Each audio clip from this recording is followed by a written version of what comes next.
High student welcome back my channel. आज के देखो हमारा चैप्टर 6 जेटा NCERT class 12 molecular basis of इनहेरिटेंसटा शुरू करेছিলাম। तो अलरेडी ওটা দুটো পার্ট দেওয়া হয়ে গেছে, ছোট ছোট পার্টে করাচ্ছি। তো আমাদের এখন ফার্স্ট চলছে দ্য ডিএনএটা। আজকে আমরা ডিএনএ ডিসকভারি এবং প্রথম দিনে আমি খুব ইন্ট্রোডাকশন খুব ছোট একটা ভিডিও দিয়েছিলাম এবং তারপরের দিনেও আমি ডিএনএ কিছু এই স্ট্রাকচারাল পলি নিউক্লিওটাইড চেনে এই অবধি আমার পড়ানো হয়ে গেছিল।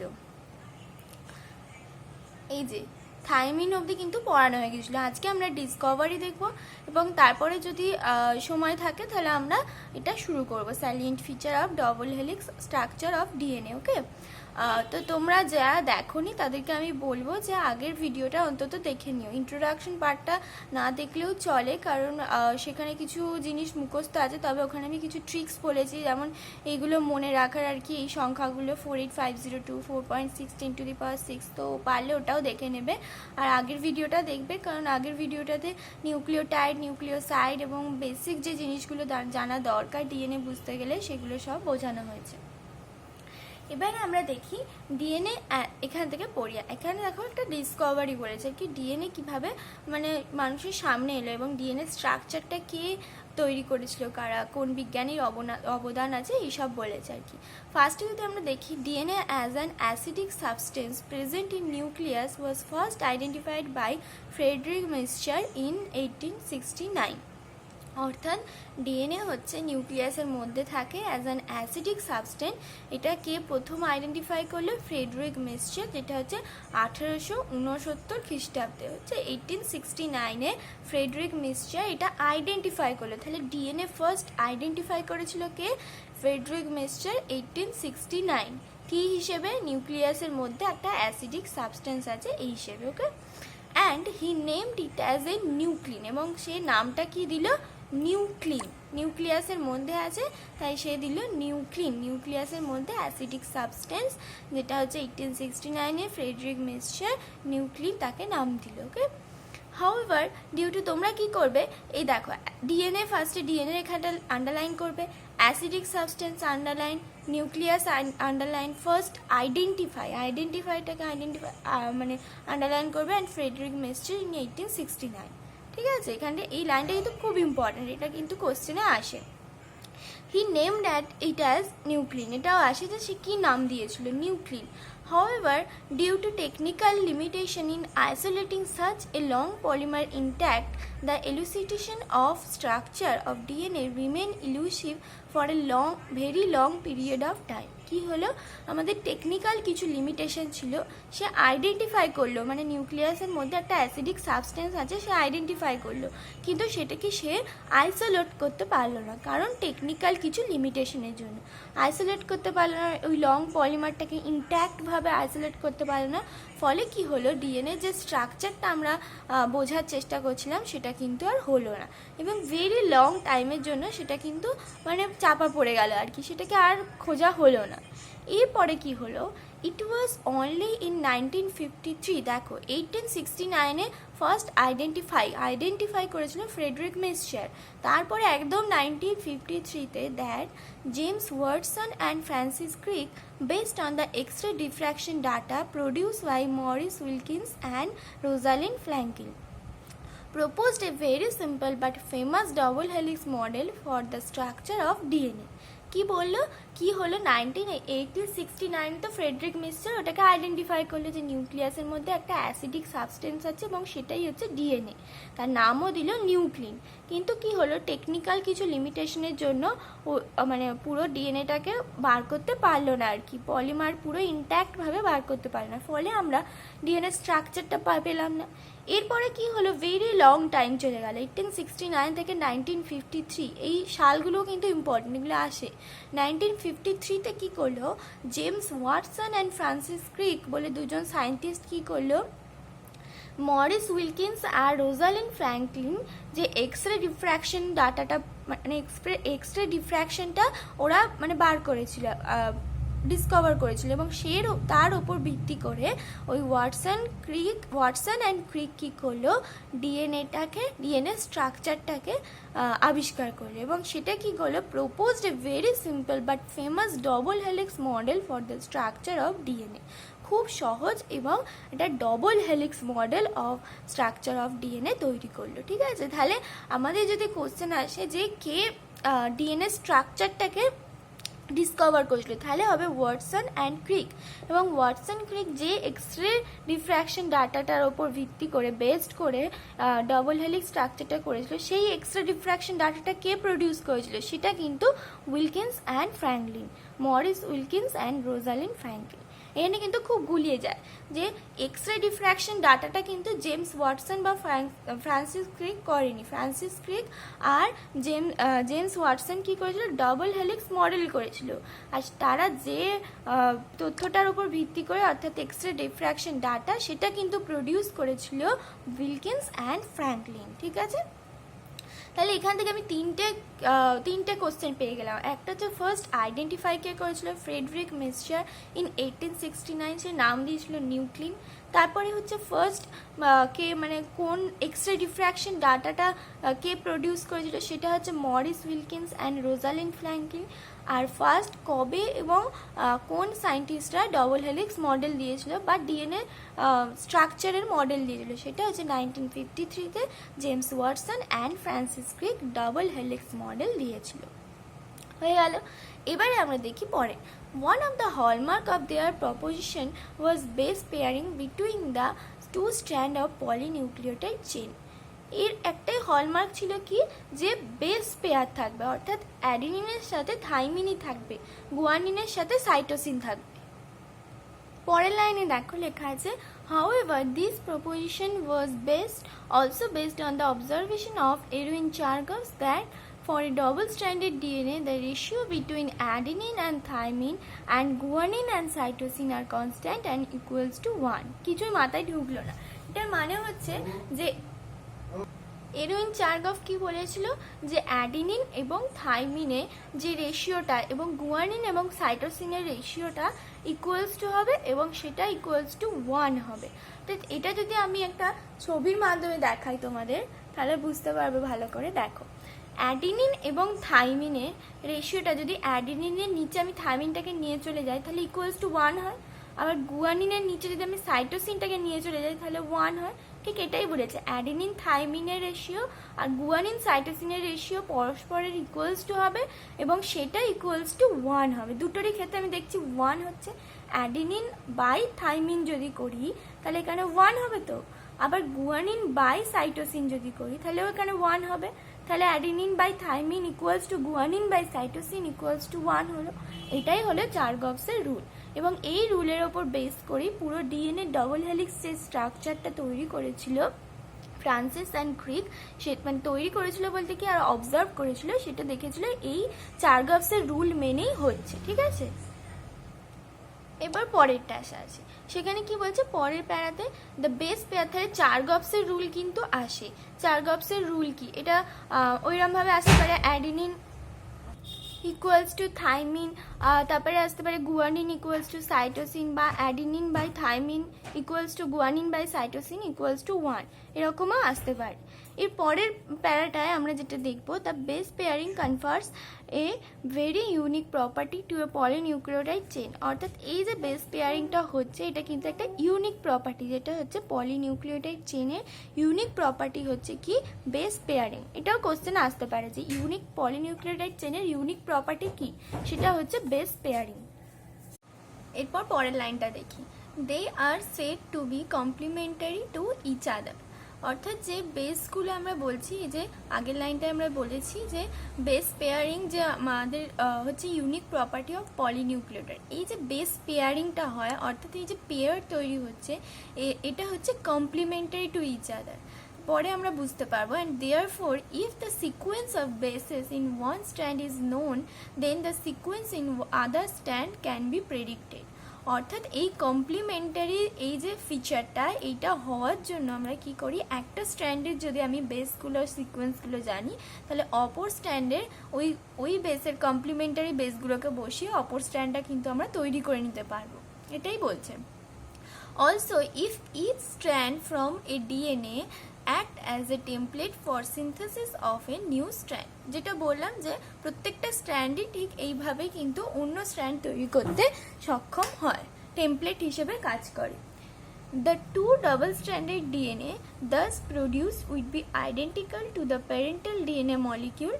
Because of this, the genetic implication of the structure of DNA become very clear. এই কমপ্লিমেন্টারি হওয়ার জন্য কি হয়, যখন ডিএনএ থেকে আমরা প্যারেন্টাল ডিএনএ থেকে ডটার ডিএনএ তৈরি করব, আমরা পরে যখন রেপ্লিকেশন প্রসেসটা দেখব তখন বুঝতে পারবো যে যখন প্যারেন্টাল ডিএনএ থেকে দুটো ডটার ডিএনএ তৈরি হচ্ছে, তখন প্যারেন্টাল ডিএনএ ডবল স্ট্র্যান্ডেডটা দুটো ভাগ হয়ে যাচ্ছে, করে সিঙ্গেল স্ট্র্যান্ড তৈরি করছে, এবং ওই সিঙ্গেল স্ট্র্যান্ডের কমপ্লিমেন্টারি স্ট্র্যান্ডগুলো পরে নতুন করে তৈরি হচ্ছে। অর্থাৎ যে ডটার মানে ডিএনএগুলো তৈরি হচ্ছে তার একটাতে থাকছে প্যারেন্টাল, অর্থাৎ আগের থাকছে, আর একটাতে হচ্ছে নিউ থাকছে, সেই জন্য এই প্রসেসটাকে আমরা বলবো সেমি কনজারভেটিভ, আমরা পরে পড়বো। ওকে, এখানে জাস্ট একটা ইন্ট্রোডাকশন মতো দিয়েছে আর কি, যে মানে যে কমপ্লিমেন্টারি হচ্ছে এবং তোমার রেপ্লিকেশনের খানিকটা ইন্ট্রোডাকশন এখানে দিয়েছে। এখান থেকে খুব বেশি ইম্পর্টেন্ট কিছু নেই, একটাই কি ইউনিক ফিচার হচ্ছে, unique property to the polynucleotide chain হচ্ছে বেস পেয়ারিং, এবং এই বেস পেয়ারিংটা কমপ্লিমেন্টারি হয়, সেই জন্য আমরা যদি একটা স্ট্র্যান্ডের সিকোয়েন্স জানি তাহলে অপর স্ট্র্যান্ডটা তৈরি হতে পারে বা প্রেডিক্ট করতে পারি আমরা অপর স্ট্র্যান্ডের সিকোয়েন্সটা। ঠিক আছে,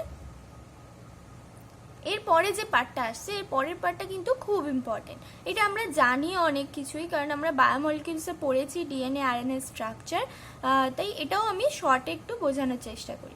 the salient feature of double helix structure of DNA are as follows, অর্থাৎ ডবল হেলিক্স স্ট্রাকচারে যে স্যালিয়েন্ট ফিচারগুলো আছে সেগুলো হলো এগুলো কি কি। ফার্স্ট থেকে it is made up of two polynucleotide chain.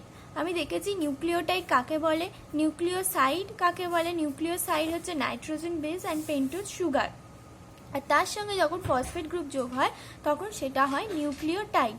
এই নিউক্লিওটাইডগুলো একে অপরের সাথে ফসফোডাইএস্টার বন্ডে যোগ হয় এবং পলিনিউক্লিওটাইড তৈরি করে।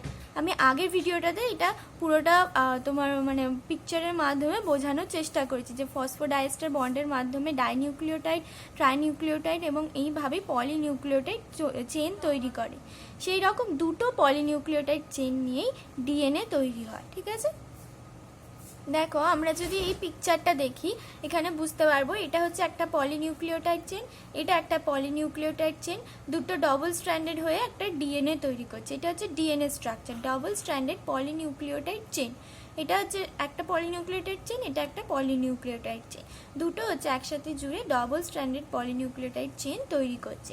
এবং এই পলিনিউক্লিওটাইড চেনের ব্যাকবোনটা হচ্ছে কি নিয়ে তৈরি আমি বলেছিলাম, সেটা হচ্ছে ফসফেট এবং হচ্ছে পেন্টোজ সুগার, আর সেটা থেকে নাইট্রোজেন বেসটা বাইরের দিকে হচ্ছে বেরিয়ে থাকে।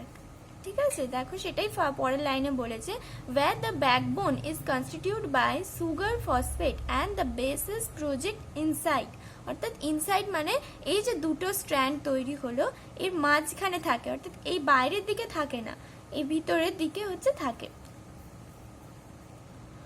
পরের পয়েন্টটা হচ্ছে দ্য টু চেন। তাহলে এই পয়েন্টটা আমরা আগে থেকেই জানতাম যে দুটো পলিনিউক্লিওটাইড চেন নিয়ে তৈরি হয় ডিএনএ, আর তার ব্যাকবোনটা হচ্ছে সুগার আর ফসফেট। সুগার বলতে পেন্টোজ সুগার, যেটা হচ্ছে রাইবোজ এবং ডিঅক্সিরাইবোজ হতে পারে, ডিএনএ এর ক্ষেত্রে ডিঅক্সিরাইবোজ। এই সুগার আর ফসফেট নিয়ে তৈরি, আর বেসটা হচ্ছে ইনসাইডে থাকে। ঠিক আছে, প্রজেক্ট করে। সেকেন্ড পয়েন্টটা কি বলছে, the two chains have anti parallel property.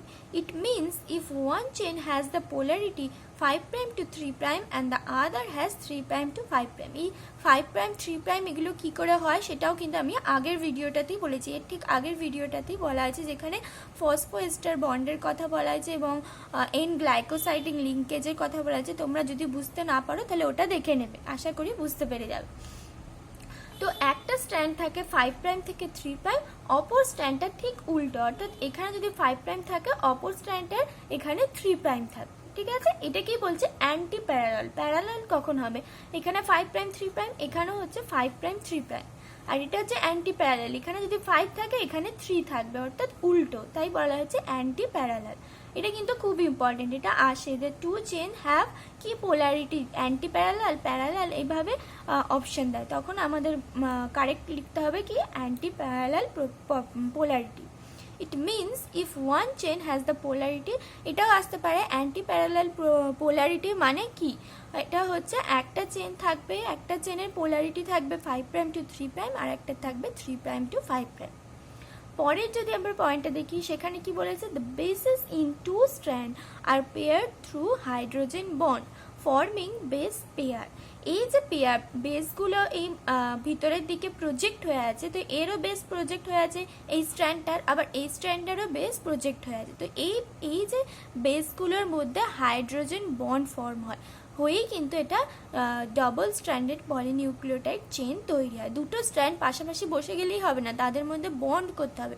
তো সেই বন্ডটা কিসের মাধ্যমে হয়, এই যে আমাদের নাইট্রোজেন বেসগুলো প্রজেক্ট করে আছে ইনসাইডে, তাদের মধ্যে হাইড্রোজেন বন্ড ফর্ম হয়।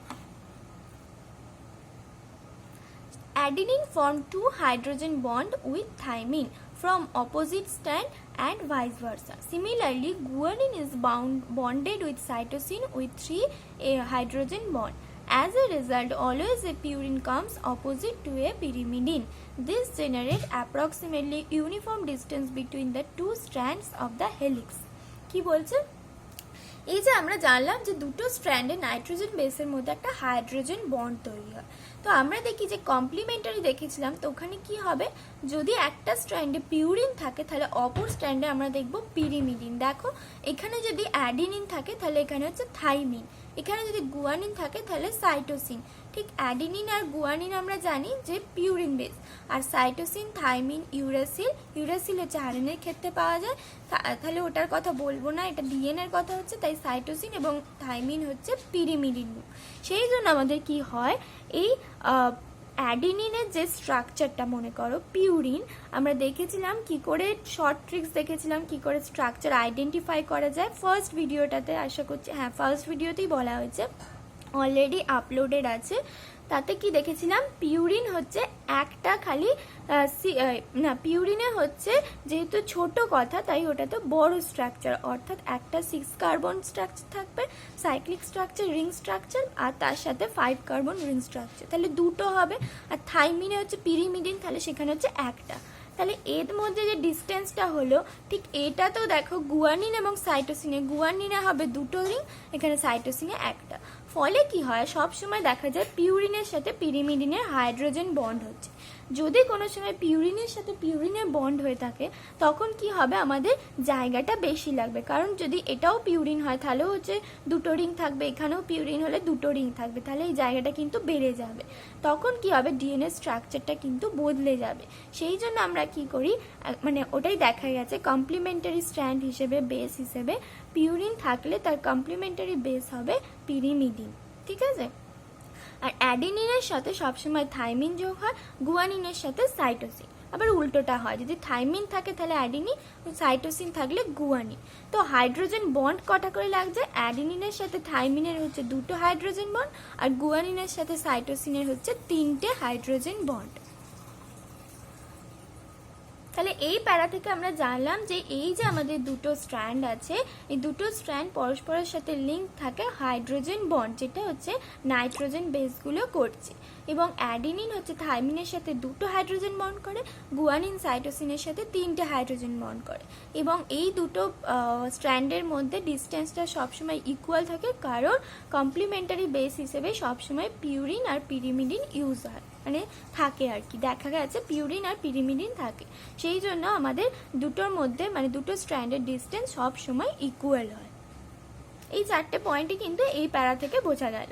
এর পরের প্যারাটা আসি, 4 নম্বর প্যারা, the two chains are coiled in a right handed fashion, অর্থাৎ যে দুটো চেনস থাকে, এই যে আমরা দেখলাম এখানে সিম্পলিফাই করে দেখানো হয়েছে, এই দুটো চেন কি থাকে, রাইট হ্যান্ডেড ফ্যাশনে, এটা হচ্ছে কয়েল থাকে, এই যে এটা হচ্ছে রাইট হ্যান্ডেড ফ্যাশন, ওকে। তাহলে এটা কিন্তু এখান থেকে ইম্পর্টেন্ট হয়ে গেল যে ডিএনএ দুটো যে স্ট্র্যান্ড থাকে ওটা কি হ্যান্ডেড ফ্যাশনে কয়েল থাকে, সেটা হচ্ছে রাইট হ্যান্ডেড, সবসময় এটা মনে রাখবে। The pitch of the helix is 3.4 nanometre and there are রাফলি 10 বেস পেয়ার ইন ইচ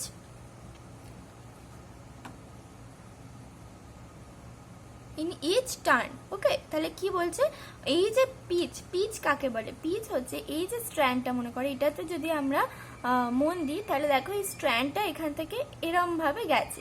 তো এই যে এর ফ্যাশনটা, এই যে টার্ন হওয়ার ফ্যাশনটা, এটা আবার কোনখানে গিয়ে দেখেছি, স্ট্র্যান্ডটাকে যদি ধরে এগোই দেখো আবার ঠিক এখানে এসে দেখেছি।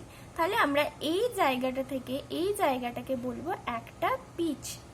অর্থাৎ যখন একটা মানে স্ট্র্যান্ড এই টার্নটা নিল, যতক্ষণ না ওটা আবার ওই সিমিলার টার্ন নিচ্ছে তার আগে অবধি জায়গাটাকে বলা হয় পিচ। অর্থাৎ এখান থেকে আমরা এই জায়গাটাকে বলবো একটা পিচ। এই পিচটার ডিস্টেন্সটা কতটা হয়, এটা বলছে 3.4 ন্যানোমিটার। আর এই পিচের মধ্যে কটা বেস পেয়ার থাকে, এই যে বেস পেয়ার এগুলো দেখাচ্ছে, তো এই বেস পেয়ারের সংখ্যা বলছে 10টা বেস পেয়ার থাকে। এটা কিন্তু খুব ইম্পর্টেন্ট, এটা কিন্তু পরীক্ষায় প্রায় আসে যে এই পিচের ডিস্টেন্স কত, এবং সেটা তোমার ন্যানোমিটার অ্যামস্ট্রং এর, এটাকে তোমাকে জানতে হবে কনভার্সনটাকে। এটা অনেক সময় অ্যামস্ট্রং এ দিয়ে দেয়, সেটা দেখো এখানে দিয়েই দিয়েছে। এই যে এই nanometre is a 1 billionth of a metre, that is 10⁻⁹ metre. আর অ্যামস্ট্রং মানে হচ্ছে 10⁻⁻10 মিটার।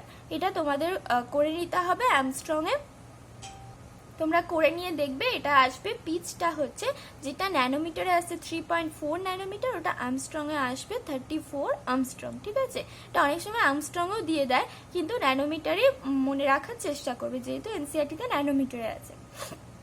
আর এটার মধ্যে হচ্ছে 10টা বেস পেয়ার থাকে, এটাও ইম্পর্টেন্ট। আর এই যে 10টা বেস পেয়ার থাকলো, তাহলে এই গোটা ডিস্টেন্সটা হচ্ছে 34 আমস্ট্রং বা 3.4 ন্যানোমিটার। আর তার মধ্যে 10টা পেয়ার আছে, তাহলে একটা পেয়ার থেকে বেস পেয়ার থেকে আরেকটা বেস পেয়ারের ডিস্টেন্সটা আমরা ঐকিক নিয়মে বার করে নিতে পারবো, সেটা হচ্ছে 0.34 ন্যানোমিটার বা 3.4 অ্যামস্ট্রং। অ্যামস্ট্রংয়ে করে তোমরা নিজেরা বার করে নেবে, এটাই হবে। ওকে, তাহলে এই মানগুলো কিন্তু মনে রাখতে হবে, এগুলো পরীক্ষার জন্য important. The plane of one base pair stacks over the other in double helix. এই যে বেস পেয়ারের প্লেনটা, এই প্লেনটা দেখো এটার উপরে আছে, আবার এই প্লেনটা এটার উপরে আছে। এটাকে বলা হচ্ছে যে একটা the plane of one base pair, এটাকে যদি ধরি one base pair stacks over the other in double helix. দেখো এই বেস পেয়ারের ওপরে এটা হচ্ছে স্ট্যাক করে আছে এই ডাবল হেলিক্সের মধ্যে। এটাই বলছে ডাবল হেলিক্সের মধ্যে একটা বেস পেয়ার অন্য নিচের বেস পেয়ারের ওপর স্ট্যাক করে থাকে। তো এটা স্ট্যাকে মানে প্রত্যেকটা বেস পেয়ার নিচের বেস পেয়ারের ওপরেই থাকে। ওকে, তারপরে বলছে this in addition to H bond কনফার stability of the helical structure. ঠিক এইভাবে থাকে বলে, এর সাথে এইটা আর এই হাইড্রোজেন বন্ড থাকে বলে কিন্তু এই ডাবল স্ট্র্যান্ডের যে ডিএনএ মলিকিউলটা, এটা হচ্ছে স্ট্রাকচারাল স্টেবিলিটি পায়। তাহলে স্ট্রাকচারাল স্টেবিলিটির জন্য আমাদের থাকতে হবে the plane of one base pair stacks over the other in double helix, and এটার সাথে আমাদের হাইড্রোজেন বন্ড, যেটা আমরা দেখলাম অ্যাডিনিনের সাথে থাইমিন করে 2টো অ্যান্ড সাইটোসিনের সাথে গুয়ানিন করে 3টে। ওকে, এই দুটো ফ্যাক্টর আমাদের এই ডিএনএ ডাবল স্ট্র্যান্ডের যে স্ট্রাকচারটা থাকছে ওটাকে স্টেবিলিটি করছে। এরপর আমরা যেটা দেখব, compare the structure of purine and pyrimidine, can you find out why the distance between 2 polynucleotide chain in DNA remains almost constant. তো আমি অলরেডি বলে দিলাম যে পিউরিনে থাকে 2টো রিং স্ট্রাকচার আর পিরিমিডিনে একটা রিং স্ট্রাকচার। ওকে, তাহলে আমাদের 3টে রিংয়ের স্ট্রাকচার অ্যান্ড হাইড্রোজেন বন্ড এই জায়গাটা হলেই হয়ে যাবে। যখনই 2টো পিউরিন যদি থাকে তাহলে আমাদের 4টে রিং হয়ে যাচ্ছে, বা দুটো পিরিমিডিন থাকলে আমাদের 2টো রিং হচ্ছে, সেক্ষেত্রে জায়গাটা বেড়ে যাবে অথবা কমে যাবে। সেই জন্য পিউরিন এবং পিরিমিডিনের সাথে বেস পেয়ার করে, আর সেই ক্ষেত্রে ওই পলিনিউক্লিক চেনের ডিএনএটা মানে ডিস্টেন্স দুটো চেনের মধ্যে কনস্ট্যান্ট থাকে। ওকে, এরপরে আছে এটা হচ্ছে সেন্ট্রাল ডগমা। সেন্ট্রাল ডগমার কথা বলেছে এবং প্যাকেজিং অফ ডিএনএ হেলিক্স। এটা আমি পরের দিন বোঝাবো। আজকে এই পর্যন্তই থাকুক, কারণ এটা খুব ইম্পর্টেন্ট ডিএনএ স্ট্রাকচারটা। আর ডিএনএ স্ট্রাকচার এখান থেকে কিন্তু খুব ইম্পর্টেন্ট কোশ্চেন আসে। প্রত্যেকটা পয়েন্ট থেকে যে কোশ্চেনগুলো থাকবে তোমরা এগুলো আন্ডারলাইন করে দেবে। যে ব্যাকবোন আমি আগেও বলেছি সুগার ফসফেট, এটা অ্যান্টিপ্যারালাল আন্ডারলাইন করবে 5' to 3', 3' to 5'। তাহলে পরীক্ষার সময় একবার দেখলেই কিন্তু মনে পড়ে যাবে যে কোন জায়গাগুলো থেকে কোশ্চেন আসার আছে। এইখানটা কিন্তু এই 4 নম্বর পয়েন্টটা থেকে কিন্তু কোশ্চেন আসে যে দুটো পিচের মধ্যে ডিস্টেন্স, এটা ন্যানোমিটারে আসতে পারে, অ্যাংস্ট্রমে আসতে পারে। তো অ্যাংস্ট্রমটা তোমরা লিখে রেখে দেবে। দুটো পিচের মধ্যে পিচের হচ্ছে ডিস্টেন্স হচ্ছে 34 অ্যাংস্ট্রম, আর দুটো যে বেস আছে তার মধ্যে ডিস্টেন্স হচ্ছে 3.4 অ্যাংস্ট্রম বা 0.34 ন্যানোমিটার। ওকে, তাহলে আজকে এই অবধি রইল। ওকে, থ্যাংক ইউ।